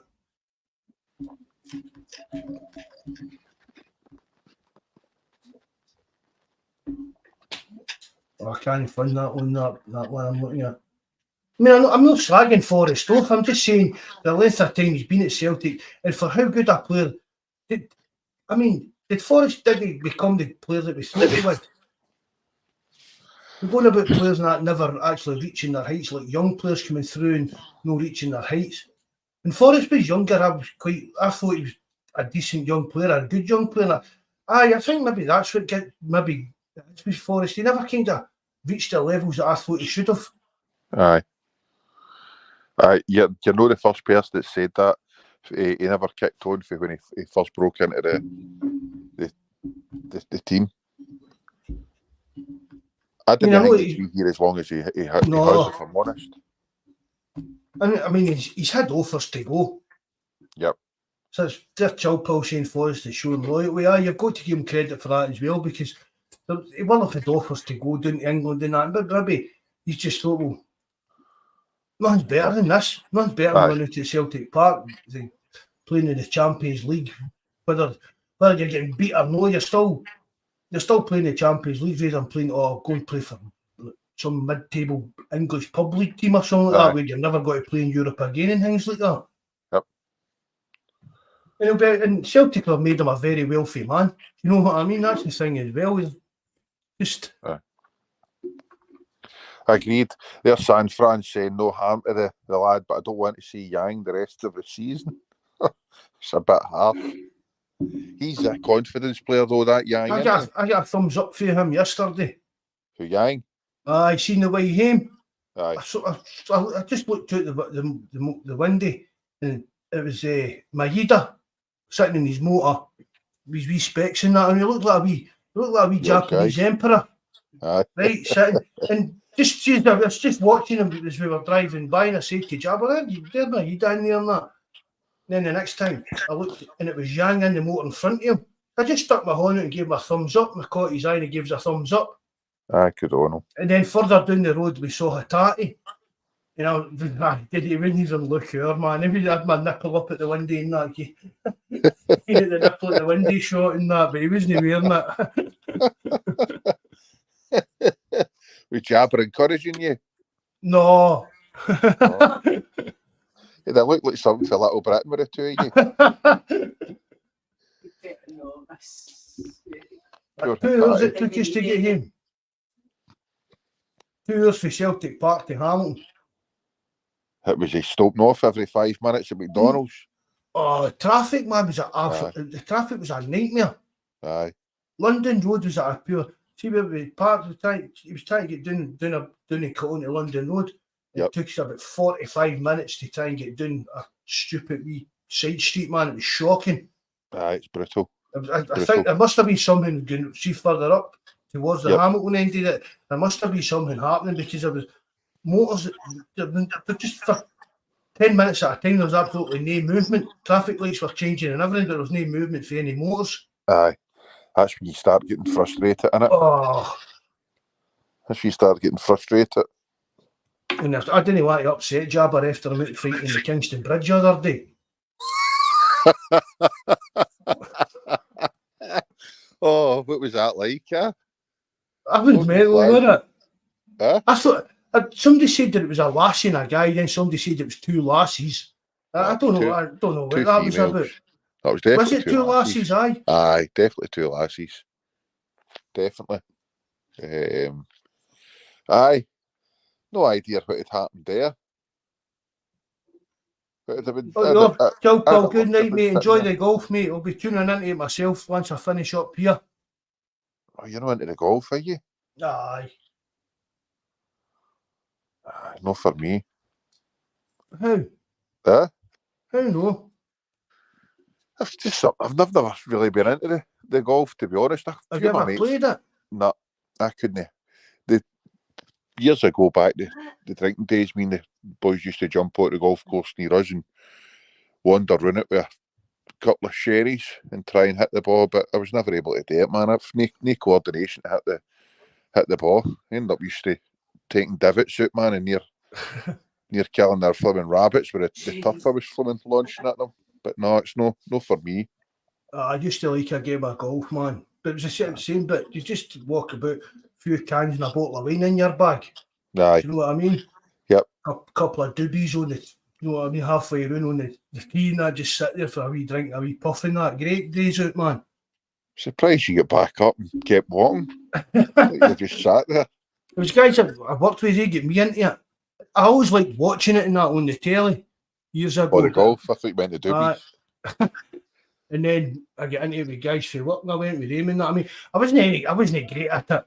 See if the ball went in the rough, the boys said, just get that. Do you know what I mean? To give yourself a chance. They were all playing for money for a hole and who won it and all that, but I was just there for fun. And you see all that, Gail, and see if you're playing with somebody that takes something pure serious and stuff like that, it just scunners you with it. Aye. Do you know what I mean? They were maybe getting see like in a par 4 hole, they were maybe getting a 6, I was maybe getting an 8. Whereas if they were playing to the rules, I was getting a 12 or 13 if I was lucky. Do you know what I mean? That kind of thing.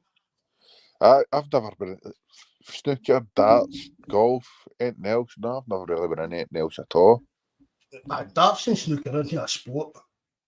Nah. Mikey's playing Champs Manager and watching golf now. No, I know Champs Manager. It's FIFA, that Ultimate Team stuff. Plays that, aye. Christ, a man that can do 3 things at once. My missus would love him. He'll probably have a wee mini Mikey sitting bouncing with a wee chair at the bottom table as well, bouncing him in his chair with his foot or something. Good on him. What about JFP? What's happening? Have you heard from him? No, I've not heard from him for a while. Hopefully he's all right. Aye. I'll hit him up. I'll give him a wee phone tomorrow. Aye, Wee Doug died, mind. Wee Doug passed away and he was a bit... Aye, I heard. I remember. Nothing worse, mate. Nothing worse. Mark loves golf because it's all the hole he gets. Plunge, mind I can look up your IP and all that for you, mate. I could be doing it. You're about riding you within about 40 minutes. Oh, for goodness sake. And I'll bring Big Jabber to destroy you. Oh, push the hairs in dry.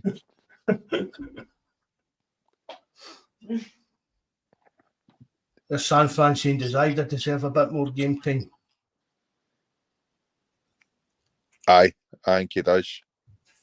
He always works hard when he comes on.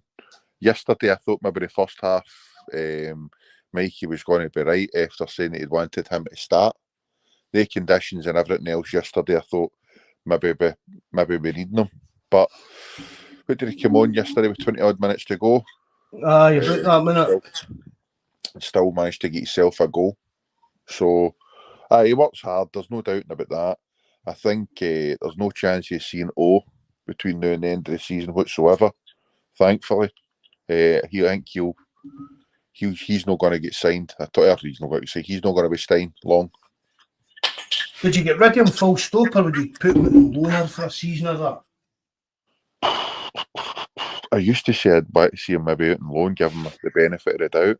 It's a lot to take in. He's a young man coming to a new culture, new environment, the whole shebang. You can't expect him just to hit the ground running all the time. You know what, Mark? We've got him in a decent contract, so I'd probably fire him out on loan to see if there is anything there. Fire him out to St Mirren. Aye. For a year next year and see how he goes. Yep. See how he adjusts and take it for there.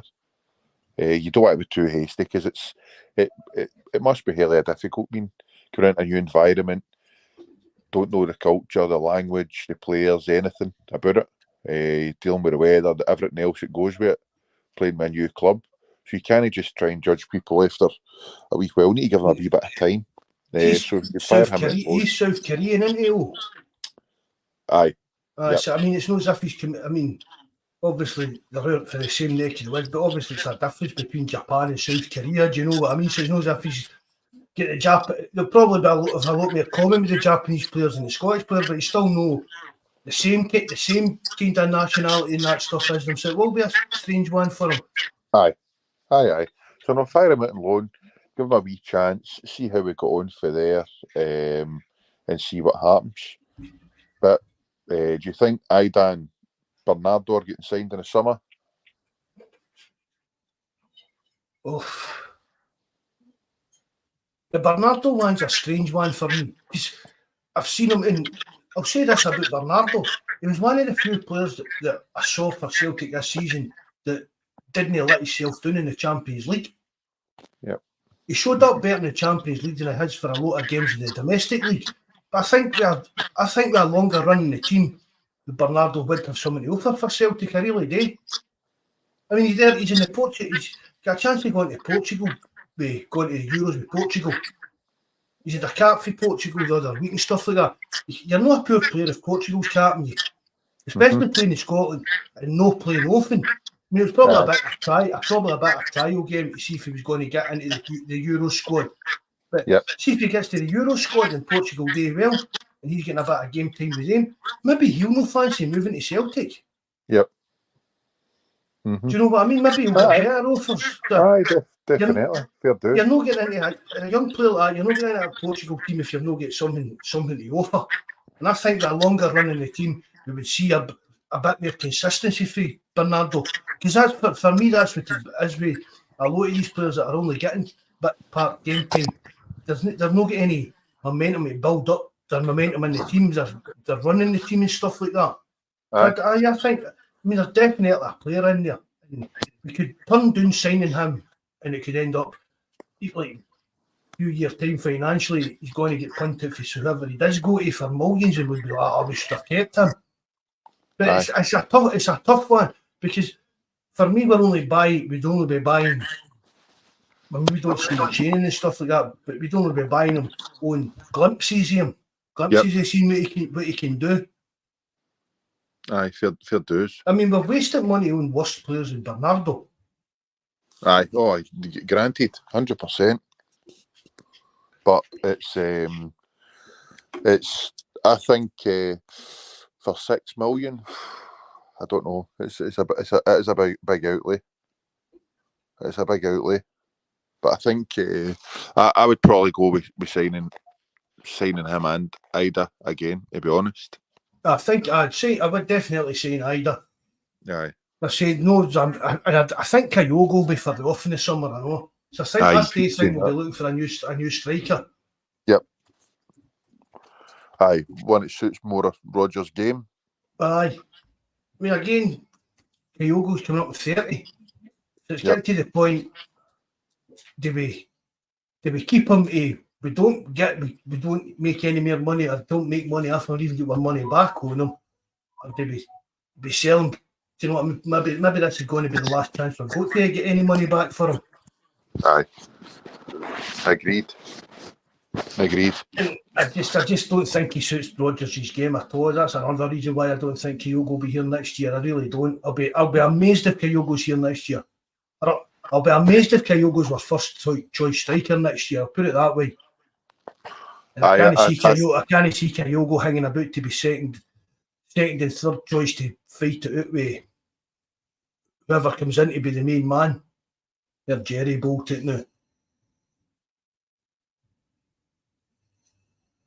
Who's Falcon? Falcon, sorry, mate, that's a new name. Nice to see you, mate. Sorry if I've ignored you there. Nice to see you. In 2 seasons, he could be worth 20 million.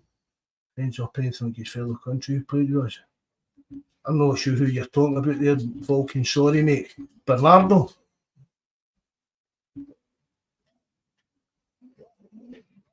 OPRC. They're no way Norwich is looking for £6 million nowadays for Ida. I don't think. Stephen Kennedy, I really don't. Jerry, what's happening? I mean, see if Ida was only going to cost us maybe 3 or 4 million. That's a no-brainer for me.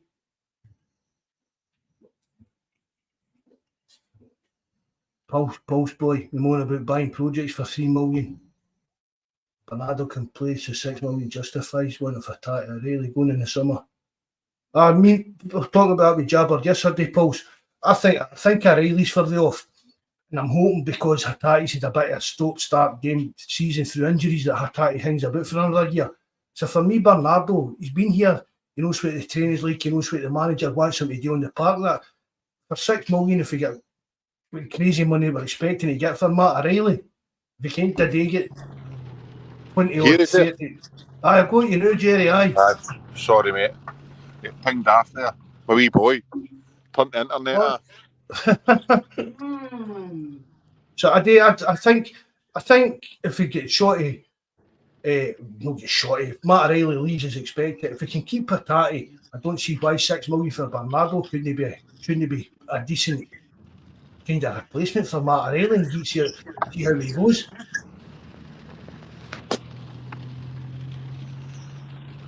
Is that just me and you it's on, Marco?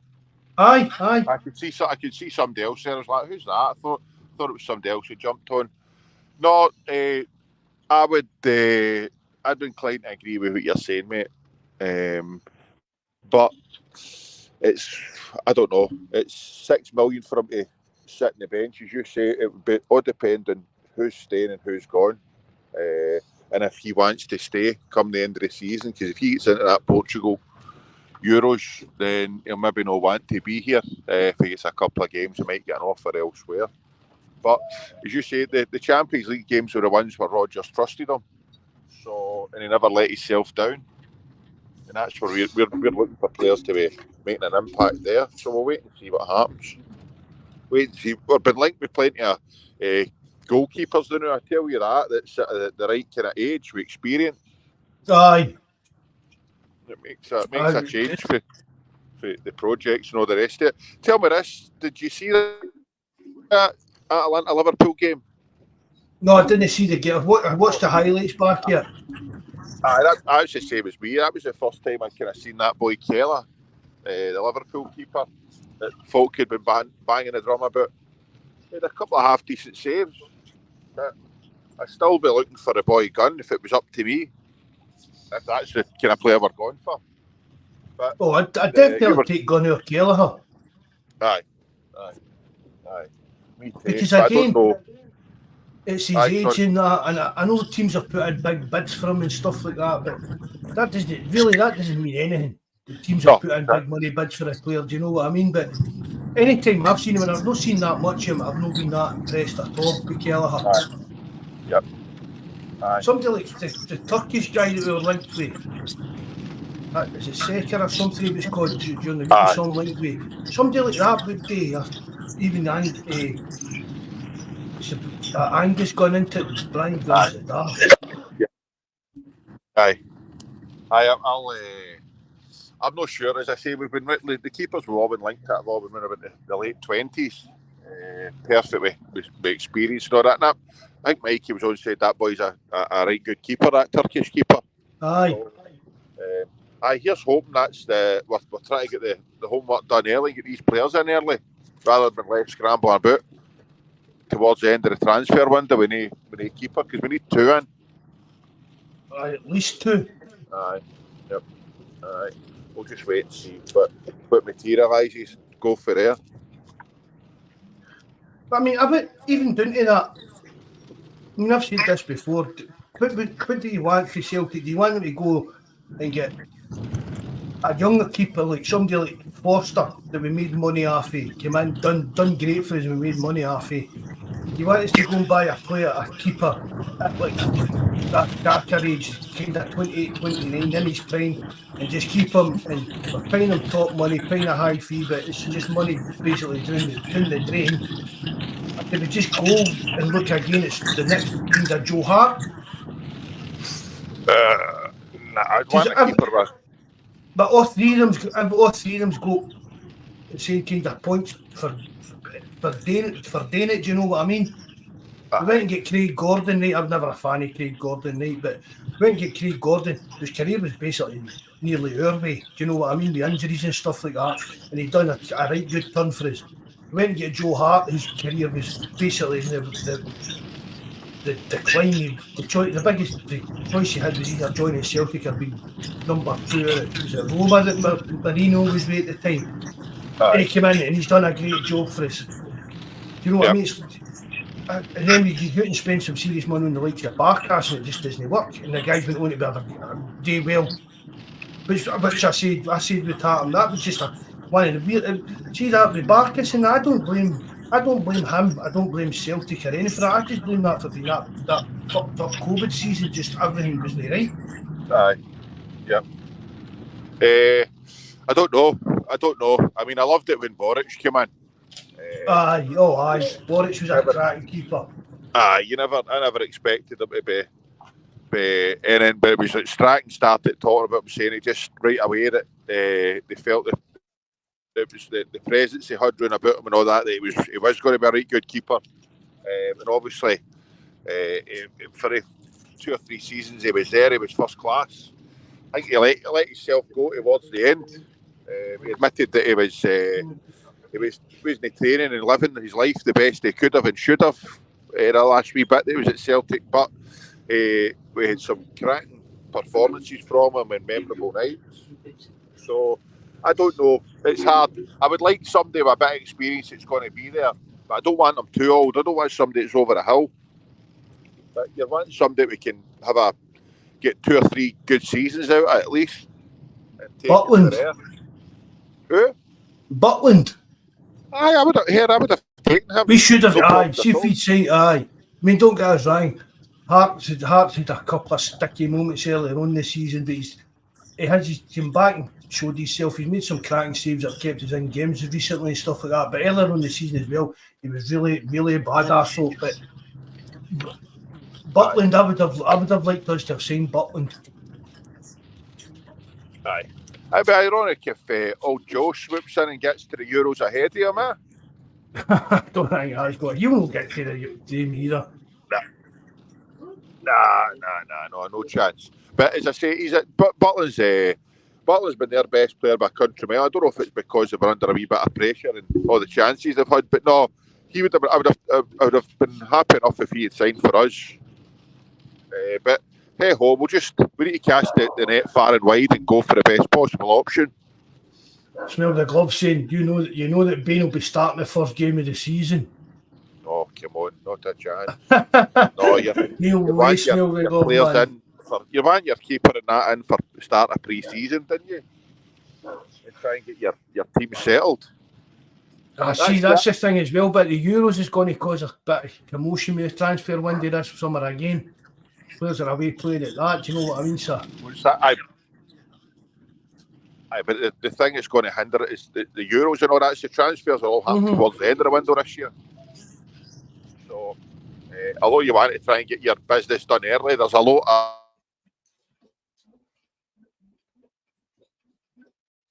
I hope we've got folk out the now. So you cut off here, Jerry. Ready to rock and roll for this Champions League. What's that? Oh, you cut off there. I never caught what you said.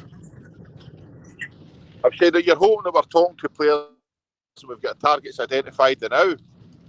And we're hopefully maybe down the road with a few of them, at least knowing what they're wanting and what they're expecting and if they're up for coming.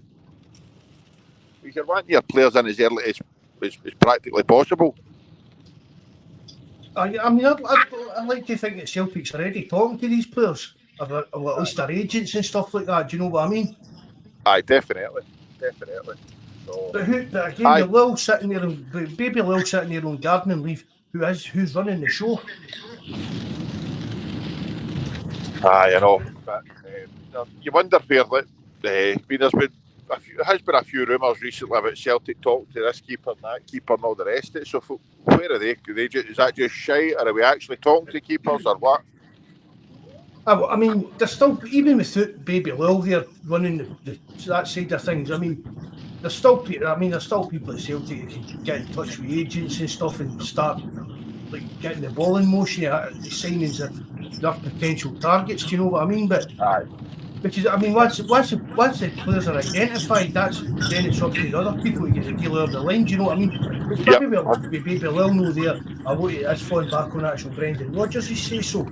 Aye. Yeah. Right, Brendan. Here's the players that we've got. We've already got all the data on that one. Who do you fancy? Pardon me. Who do you fancy on this? Aye. Yep. Aye. Well, I don't know. We'll wait and see. As I say, I don't know. It's a hard one.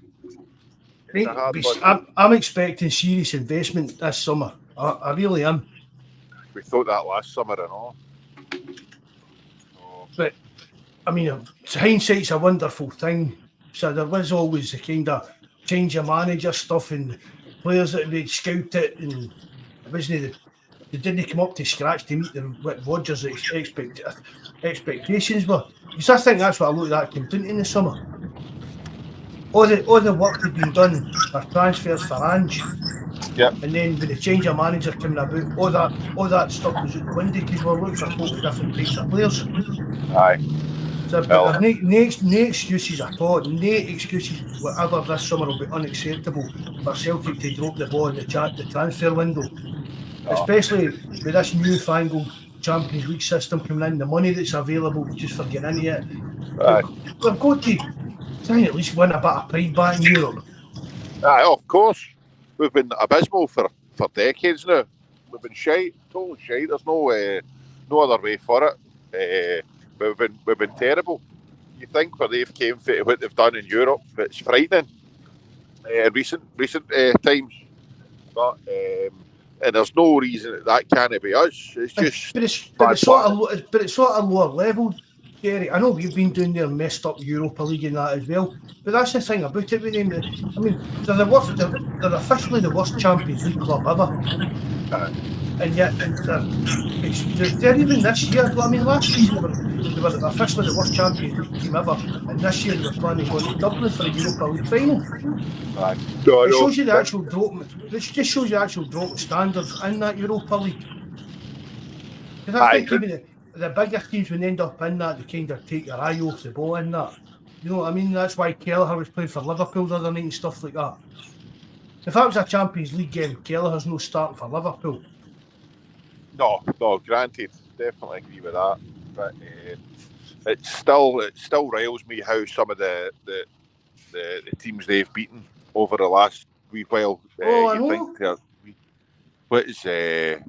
How is it they're able to go out and get a couple of away victories when it matters, but we can't? And with some of the shite teams that we've lost to in qualifiers and all the rest of it, it's embarrassing.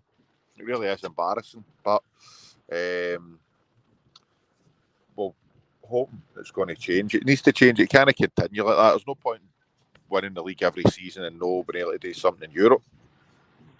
So it's about time it changes. And this season, if we don't spend some serious cash, get some right good quality players in, then I don't know what's happening. What's the point in charging us a fortune for everything and making all this money not to spend it?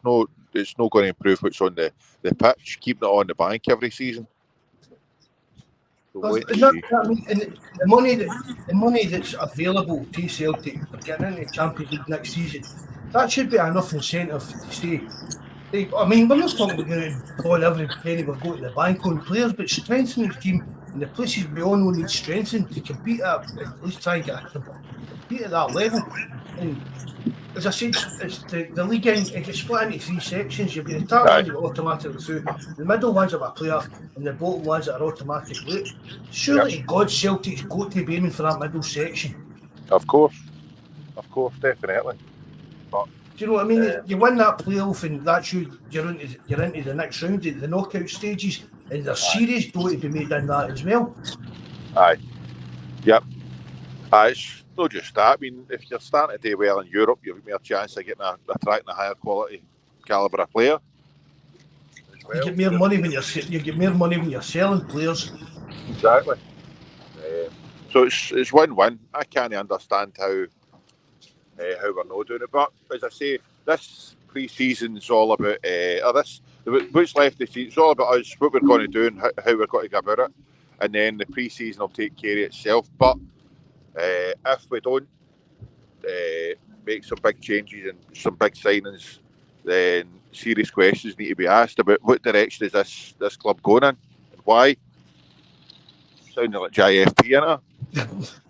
But no, but they keep every year on year in for years. They've done it, going on about we're a Champions League level club. We're this. We'll start acting like one. Aye, it's easier said than done.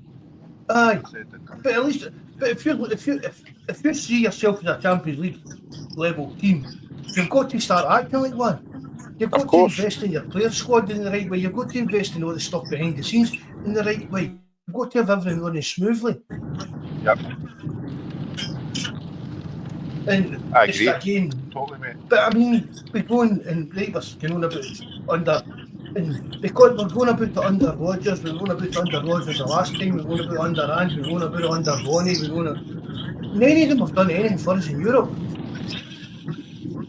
None of them. When was the last time a Celtic manager done anything decent in Europe for us? Neil Lennon. I know. That's been young. That really is. Do you know what I mean? So, it's for me.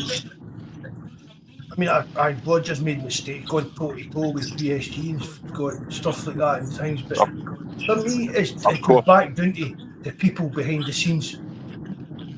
The people running the football department and making the decisions in the football department. That's what's holding us back. And plus, somebody, I don't know who put it there, said about something about us just, Celtic all the bother about trying to keep the kind of domestic rivalry together. I didn't say that, but that was just kind of words. I can't even see it. Kenny Arthur said that the board have no intention of investing for Europe. They gauge the budget on our nearest domestic rivals, unfortunately. But they can't just keep stockpiling money just so that Rangers have got a chance in the league to keep it interesting. Do you know what I mean? We're sitting with 60 odd million in the bank. The money we'll make here this summer with transfer fees. The money we'll get for money we know we'll earn for the Champions League next year, or the sponsorships. There'll be 25 new kicks out over the summer. Do you know what I mean? Stuff like that. It's just money. Celtic can't just sit there with all that in the bank and just look, we'll kid on that snow there so we don't spend it and keep Rangers close enough to us. See if really that is what Celtic's doing. That, as I said, we're coming to a crunch point with Celtic and the Celtic support and the board. We're coming to a tipping point. The board has got to step up, and the fans have got to revolt and make a stand against us. I totally agree. And I said it earlier pods. I think we're getting to that stage, and I don't think it was. I don't think it was rash because we were kind of behind them in the league and all the rest of it. And I don't think it was a snap. It's the way people are talking now, as if they've had enough of what's been going on in the way they've been treated after the board. And see if like as Kenny said, if that's the board's level, just to stay ahead of them and stockpile the cash, then they're neglecting their duties. They're not doing what's best for this club and for us as fans. They're meant to be doing what's best for the shareholders. Aye. Shareholders.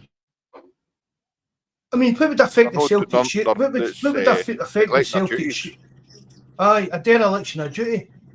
But what would affect the Celtic? The Celtic shares better. The Celtic shares more. Right, Celtic win the league this season. Right, the shares take a wee jump.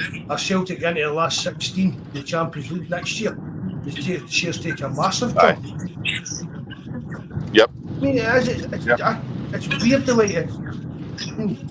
The thing about it is that it's not even the money side of it. See if that is what we're talking about, saying what Kenny's saying there. If it is down to that, keeping this kind of the league alive or whatever then and stuff like that, it's up to them to try and catch up with us.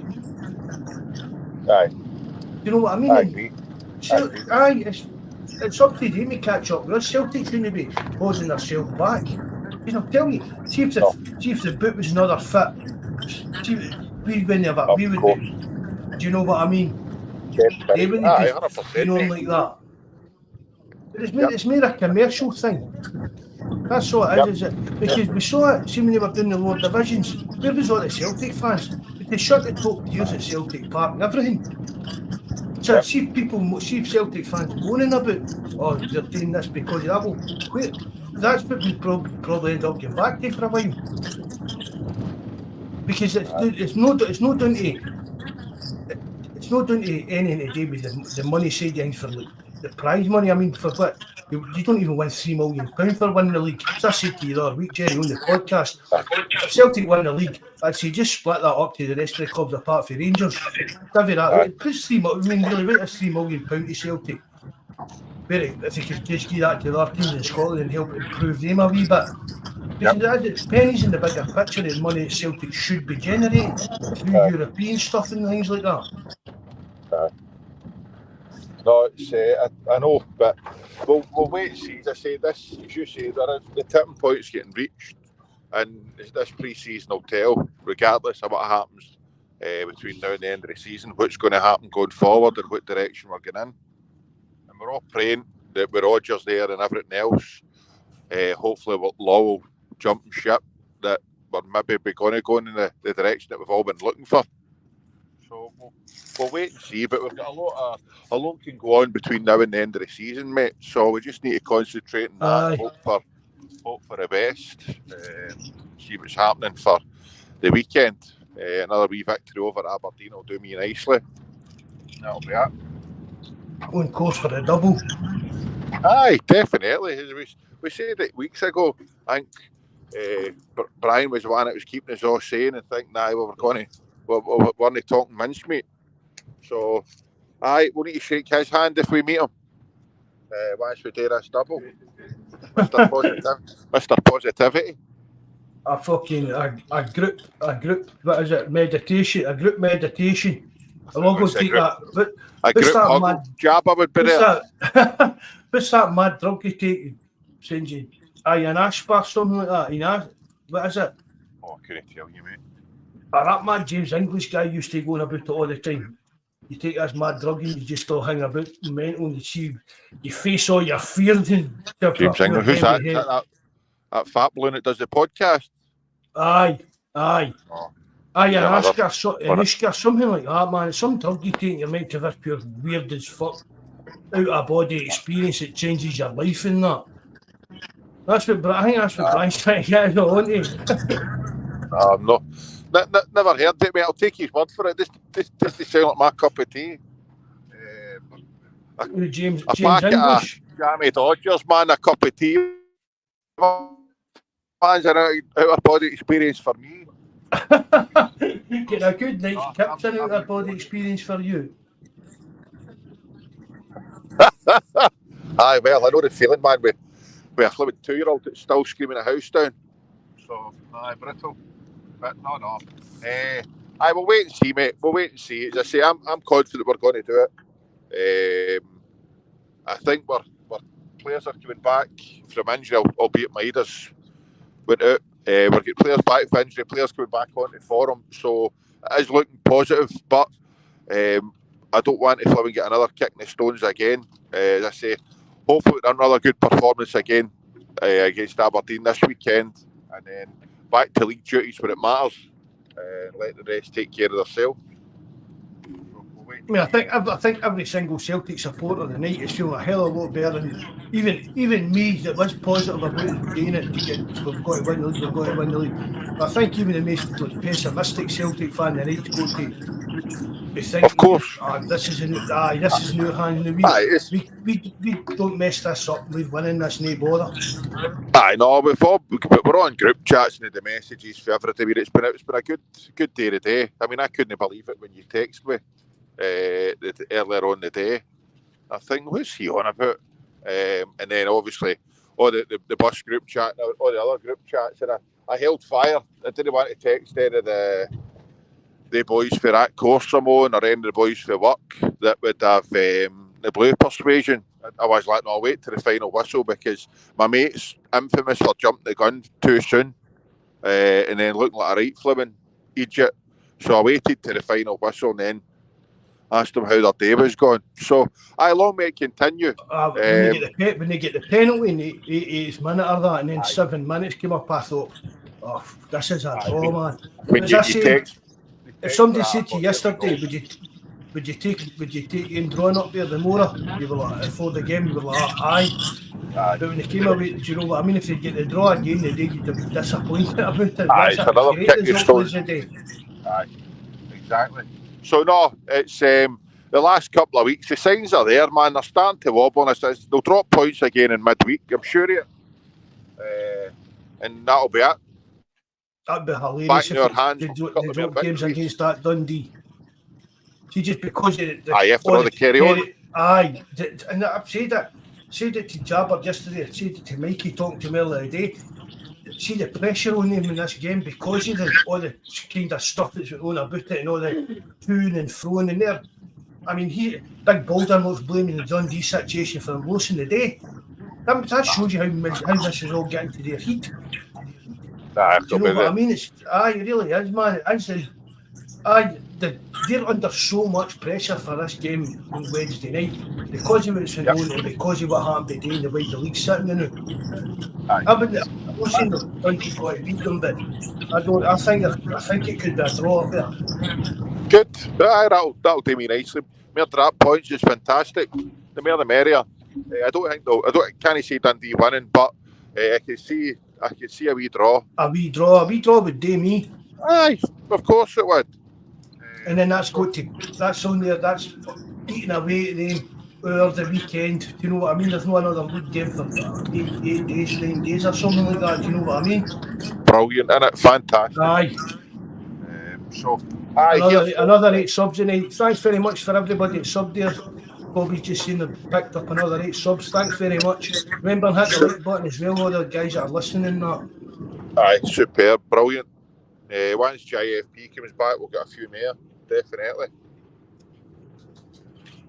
Hey, we'll call that a night then. I'm going to a call out now, so I'll be. Are you on call? Aye, unfortunately. You driving now? No, not yet. I'm just about to. Oh. I waited to tell me at 8:30. It's something more important today. It's about 8:30. Right, guys. Hail, and I'll talk to you soon. Have a good week and God bless, Matt. Thanks for having me, all right? No bother. Thanks for coming on, Jerry, bud. I'll give you a wee message, right? Thanks again. Good night, bud. Good night. Good night. Bye.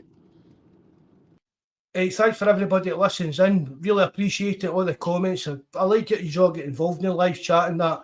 As I've said, come here and join us in the forum as well. There's people on there. We're Discord and stuff like that too. Remember and hit the like button, and if you have no, please subscribe. As I said, let your pals know about the podcast and that, just to help kind of boost the subscriber count for us. As a wee birthday present in May for us. Hopefully could get to 1,000. I need to say this as well. A lot of people listen back on things like Spotify and all that.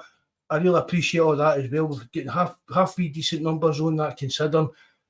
If there's anything to talk about, we'll be back on Thursday night. If not, we'll catch you next Sunday. Hail, lads. Good night and God bless.